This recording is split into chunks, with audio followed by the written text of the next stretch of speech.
Good morning dear students, welcome back in HWA current affairs classes. आज हम लोग पढ़ने वाले हैं 5 मार्च का करंट अफेयर, जो कि आपके लिए मोस्ट इंपॉर्टेंट होने वाला है। तो मैं ये कहना चाहूँगा, पहली बार जो भी बच्चे जुड़ रहे हैं क्लास को लास्ट तक ज़रूर देखा करो, क्योंकि अगर आप क्लास को आधा अधूरा देखते हो या फिर बीच में छोड़ के देखते हो तो काफ़ी इंपॉर्टेंट पॉइंट्स और काफ़ी इंपॉर्टेंट क्वेश्चन जो हैं वो आप लोगों के मिस हो जाते हैं। और मैं कोशिश करता हूँ सारे क्वेश्चन इसमें कवर हो जाएँ 10 मिनट की क्लास में। अगर कोई क्वेश्चन छूट भी जाता है तो मैं नेक्स्ट डे की क्लास में उसको कवर कर लेता हूँ। तो चलिए शुरू करते हैं आज की अपनी ये मोस्ट इंपॉर्टेंट क्लास।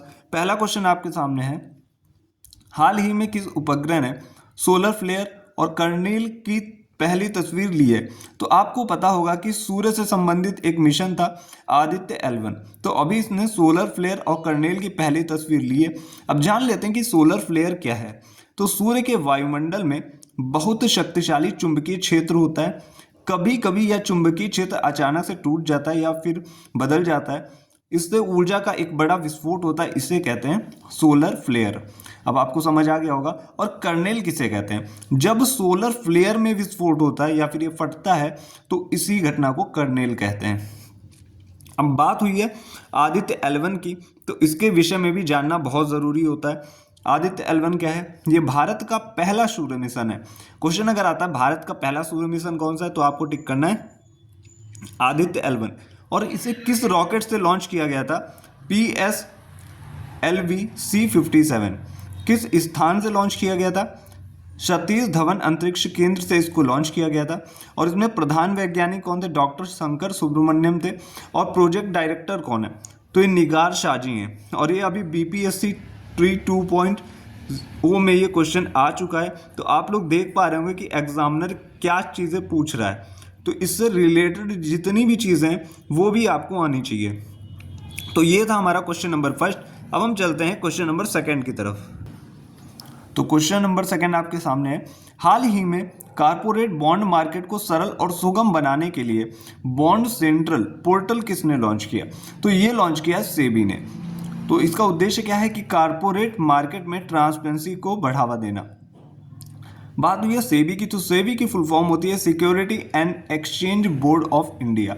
स्थापना होती है 1988 में और आधिकारिक तौर पर इसकी स्थापना होती है 1992 में। अध्यक्ष की बात करें तो वर्तमान अध्यक्ष हैं तुहिन कांत पांडे। अभी ये क्वेश्चन मैंने डिटेल में भी आपको पढ़ाया था। और इन्होंने किसकी जगह ली है? इन्होंने जगह ली है माधवीपुरी बुच की, जो कि सेबी की पहली महिला अध्यक्ष थी। ये चीज़ भी आप लोग ज़रूर याद रखिएगा। अब हम चलते हैं क्वेश्चन नंबर 3 की तरफ।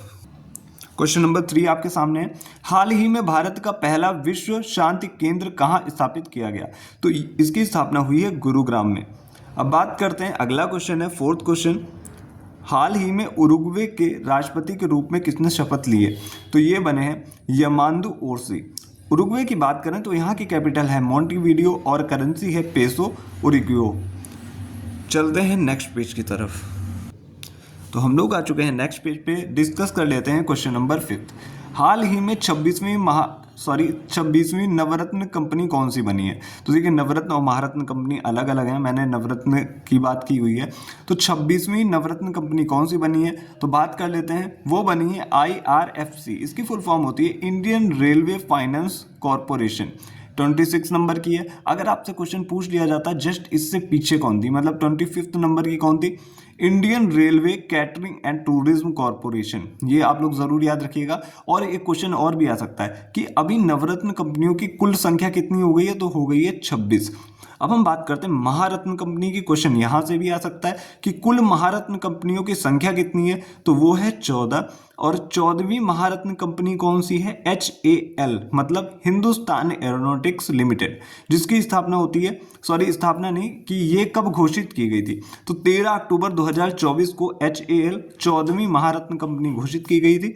तो 2 क्वेश्चन आप लोग जरूर याद रखिएगा, नवरत्न कंपनी टोटल कितनी है? 26 है। और महारत्न कंपनी कितनी है? तो वो है 14। और आपसे ये भी पूछ लेता है कि पहली महारत्न कंपनी कौन सी थी। अगर अगली बार क्वेश्चन आता है तो मैं आपको पहली नवरत्न कंपनी, पहली महारत्न कंपनी भी मेंशन करके बता दूंगा। अब हम बात करने वाले हैं अगले क्वेश्चन की, यानी कि क्वेश्चन नंबर 6 की। तो चलिए डिस्कस करते हैं क्वेश्चन नंबर 6। हाल ही में रक्षा लेखा महानियंत्रक किसे नियुक्त किया गया? तो ये नियुक्त किया गया है डॉक्टर मयंक शर्मा को। और इसी से रिलेटेड हम लोग कुछ महत्वपूर्ण जो नियुक्तियां हैं उन्हें जान लेते हैं। राजस्व सचिव कौन है वर्तमान में? तो ये है अजय सेठ, और इनके पास अतिरिक्त प्रभार भी है। राजस्व सचिव का इनके पास अतिरिक्त प्रभार है, और फिलहाल तो ये आर्थिक सचिव हैं। सीएजी की बात करें, कंट्रोलर ऑडिटर जनरल की, तो वो है के संजय मूर्ति। और सीजीए की बात करें, कंट्रोलर जनरल अकाउंटेंट, तो ये हैं एस दुबे। आरबीआई गवर्नर की बात करें तो वो है संजय मल्होत्रा 26वें नंबर के। मुख्य चुनाव आयुक्त की बात करें तो वो है ज्ञानेश कुमार, ये भी 26वें नंबर के। चुनाव आयुक्त की बात करें तो वो है विवेक जोशी। सेबी के अध्यक्ष कौन है? तुहिन कांत पांडे, अभी मैंने आपको बताया था पिछले क्वेश्चन में भी। नीति आयोग के अध्यक्ष कौन है, यानी सीईओ कौन है? तो ये है BVR सुब्रमण्यम। अध्यक्ष की बात करें तो वो होते हैं प्रधानमंत्री, ये आपको पता होगा। अब हम बात करते हैं अगले क्वेश्चन की, यानी कि क्वेश्चन नंबर 7 की। तो क्वेश्चन नंबर 7 आप सभी के सामने है। हाल ही में जन औषधि सप्ताह 2025 का आयोजन कब से कब तक किया गया? तो ये किया गया है 1 से 7 मार्च तक। और एक क्वेश्चन इसी से रिलेटेड बनता है, भारत के बाहर पहला जन औषधि केंद्र कहाँ खोला गया? तो वो खोला गया मॉरिशस में। ये क्वेश्चन भी आपके एग्जाम में आ सकता है। अगला क्वेश्चन है 8वां क्वेश्चन, हाल ही में मोबाइल वर्ल्ड कांग्रेस 2025 का आयोजन कहाँ किया गया है? तो ये किया गया स्पेन में। कब से कब तक? 3 से 6 मार्च तक। बार्सिलोना एक जगह है स्पेन की। और भारत का प्रतिनिधित्व किसने किया है? तो ये किया है ज्योतिरादित्य सिंधिया ने। अब हम इसी से रिलेटेड कुछ इंपॉर्टेंट पॉइंट डिस्कस करते हैं, जैसे कि हथकरघा सम्मेलन मंथन का आयोजन कहाँ होता है? न्यू दिल्ली में। राष्ट्रीय सुशासन सम्मेलन 2025 का हुआ गांधीनगर में। ये पॉइंट जो मैं आपको साथ में कवर कराता हूँ ना, ये भी करंट के पॉइंट है, और इनको तो आप लोगों को ज़रूर ही याद करना है। बात करते हैं 27वां अंतर्राष्ट्रीय ग्लास कांग्रेस 2025 कहाँ हुआ? तो ये हुआ है कोलकाता में। चलते हैं नेक्स्ट पेज की तरफ। अगला क्वेश्चन है क्वेश्चन नंबर 9, इसको भी डिस्कस कर लेते हैं। हाल ही में डेनिम ब्रांड लेवी ने अपना ब्रांड एम्बेसडर किसे बनाया? तो ये बनाया सिंगर जो है, पंजाबी सिंगर हैं दिलजीत दोसांझ। इनको जो डेनिम ब्रांड लेवी है, इसने अपना ब्रांड एम्बेसडर नियुक्त किया है।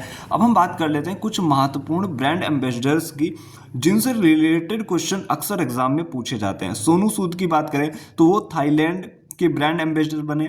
रश्मिका मंदाना की बात करें जो कि इंडियन क्रिकेटर है, इंडियन साइबर क्राइम कोऑर्डिनेशन की ये ब्रांड एम्बेसडर बनी है। आलिया भट्ट की बात करें तो लोरियल पेरिस की हैं। शिखर धवन भारत में मोटो जीपी के जो है ये ब्रांड एम्बेसडर हैं, और ये क्वेश्चन एग्जाम में पूछा जा चुका है। पीवी सिंधु की बात करें तो वेलनेस ब्रांड होप्स की एम्बेसडर है। MS Dhoni euro grip tyres के, मोहम्मद शमी पूमा इंडिया के, और रणवीर सिंह बोट के। तो ये आप लोग याद रखिएगा। ये कुछ इंपॉर्टेंट मैंने ब्रांड एम्बेसडर्स आपको रिवाइज करवा दिए। जिन बच्चों ने कहीं से भी याद किए होंगे तो उनका रिवीजन भी हो गया होगा। अब हम बात करते हैं क्वेश्चन नंबर 10 की। हाल ही में स्वावलंबिनी कार्यक्रम शुरू किया गया। तो ये शुरू किया गया ministry of skill development and internship द्वारा। बात कर लेते हैं आज के अपने क्वेश्चन की। आज का हमारा जो क्वेश्चन है, जिसका जवाब आप लोगों को कमेंट बॉक्स में देना है, ऑपरेशन डेविल हंट का संबंध किससे है? एक बार मैं पहले भी आपसे पूछ चुका हूं, लेकिन जो नए बच्चे हैं वो भी इसका आंसर देने की कोशिश करें। अब हम चलते हैं अपने 10 वन लाइनर क्वेश्चंस की रिवीजन कर लेते हैं, जो कि आपके लिए मोस्ट इंपॉर्टेंट हो जाते हैं। तो मैं करा देता हूं फटाफट से आपको 10 वन लाइनर क्वेश्चंस का रिवीजन। पहला क्वेश्चन है, अंबुबाची त्यौहार कहाँ मनाया जाता है? तो ये मनाया जाता है असम के कामाख्या देवी टेम्पल में। भारत का पहला ओलंपिक अध्ययन और अनुसंधान केंद्र कहाँ खोला गया? गुजरात में। अगला क्वेश्चन है क्वेश्चन नंबर 3, हाल ही में केंद्रीय मंत्री गिरिराज सिंह ने भारत टैक्स 2025 का उद्घाटन कहाँ किया? ग्रेटर नोएडा में किया। भारत की सबसे बड़ी तेंदुआ सफारी कहाँ खुली है? बन्नेरघट्टा नेशनल पार्क कर्नाटक में। होपेक्स अभ्यास किनके किनके मध्य हुआ? तो ये होता है इंडिया और मिस्र के मध्य। साइक्लोन अभ्यास कहाँ हुआ? राजस्थान में महाजन गनफील्ड है, वहां हुआ, इंडिया और मिस्र के मध्य। 38वें राष्ट्रीय खेलों में सर्वाधिक पदक किसने जीते? तो सर्विसेज नियंत्रण बोर्ड ने जीते। ये पहले का डाटा है। तो टोटल इसने मेडल जीते हैं 121 और गोल्ड जीते हैं 68। ये आप लोग याद रखिएगा, और कल का वीडियो जरूर देख लीजिएगा क्योंकि वो बना है 38 नेशनल गेम्स के ऊपर। और 38वें राष्ट्रीय खेलों का होस्ट कौन है? उत्तराखंड है। 38वें राष्ट्रीय खेलों का शुभंकर कौन है? मौली है। और यहाँ की मशाल पूछी जाए तो बता दीजिएगा तेजस्विनी है। कुल खेल कितने हैं? 35। तो ये तो हो गया, मतलब नॉर्मल मैं ऐसे ही आपको रिवाइज करवा रहा हूँ, लेकिन वहाँ पे आपको डिटेल में PDF मिल जा रहा है, और डिटेल में आपको जो जानकारी भी मिल रही है वीडियो के थ्रू, जो मैंने कल बनाई थी। तो ये थे आपके 10 क्वेश्चंस। 10 मिनट में इतना डाटा आपको कहीं नहीं मिलने वाला है। अगर आप डेली यहाँ पे कंटिन्यू रहते हो तो आपका करंट एकदम बेस्ट तरीके से तैयार हो जाएगा, आपको एग्जाम में ऑप्शन भी देखने की ज़रूरत नहीं पड़ेगी। तो आज के लिए इतना ही, मिलते हैं next day next important current affairs के साथ। Thank you.